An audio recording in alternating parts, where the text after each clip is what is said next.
everyone, welcome back Legends.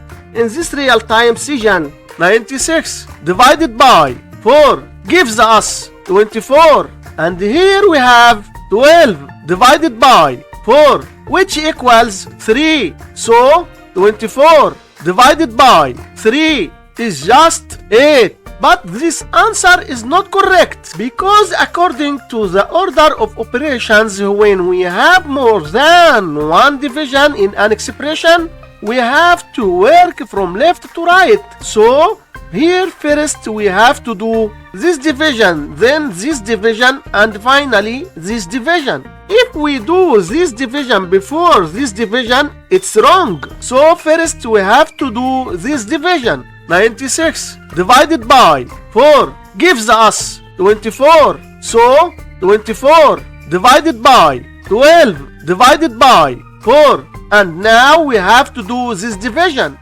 24 divided by 12 is just 2. So 2 divided by 4 can be written as 2 over 4. This is our final answer to this problem. Thanks for watching.